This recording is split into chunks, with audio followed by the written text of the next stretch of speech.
nasibad, papalayo kinaaling Nena. Inayos ko ang pagkakaupo ni Kaloy na hinang-hina pa rin ang mga sandaling yon. Hindi na namin inisip yung bibilhin naming baboy dahil baka aswang lang din yon at balak pa kaming biktimahin. Naiwan si Aling Nena na abot tanaw kami habang papalayo. Namumula pa rin ang mga mata niya sa galit. Makalayo-layo na kami ay saka lang kami nakahinga ng maluwag. Inuwi namin si Kaloy sa bahay nila at doon na siya tinignan ni tatay. Ang problema nga lang namin ay hindi pa gaanong sapat ang kaalaman niya pagdating sa mga nabiktima ng aswang na kung tawagin ay manlalason. Sila yung klase ng aswang na nabibiktima sa pamamagitan ng mga pagkaing ipinapakain nila sa taong nais nilang mabiktima. Putil-putil ang pawis ni Kaloy at panay rin ang pagsuka ng itim. PM. Nang hindi kayanin ni tatay ang panggagamot sa kalagayan ng pinsang ko ay nagpatawag na sila ng albularyo na may alam sa mga sumpang dulot ng ulam, parang at maging ng mga aswang.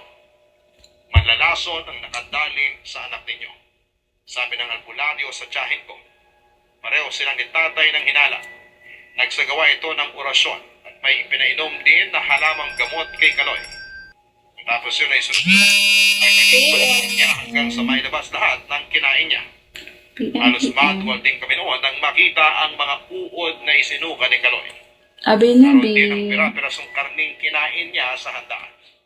Hindi rin siya kagad naging maayos, ilang oras pa siyang nanghina. At halos walang makita dahil nagdidilim daw talaga ang paningin niya.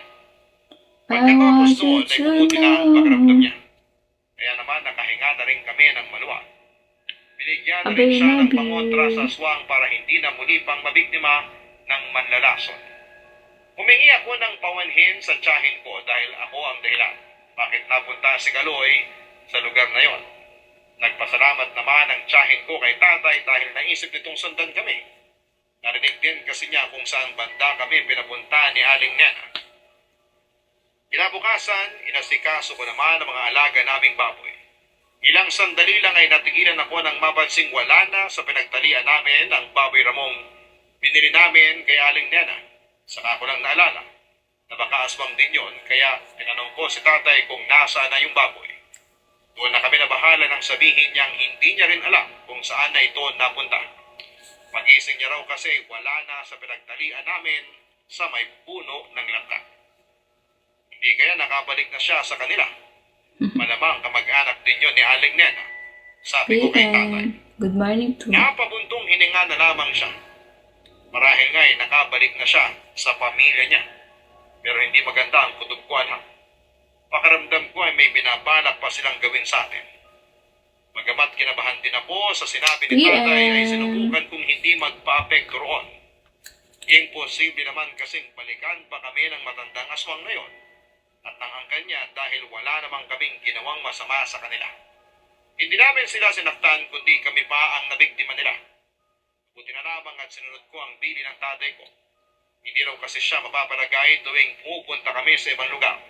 Lalo na kung may handaan at hindi pa namin kakilala ang nag-imbita. Pero iba rin ang pakiramdam ko sa sinabi ni tatay tungkol sa kutot niya.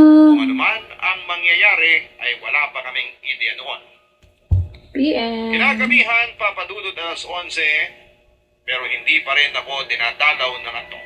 Hindi ko alam kung bakit. May pakiramdam ako noon na parang may masamang mangyayari. Ilang sandali. Abi talaga. Nagulat na lamang ako nang marinig na nag-iingay ang mga alaga naming baboy. Nagkakagulo ang mga ito na parang nasasaktan.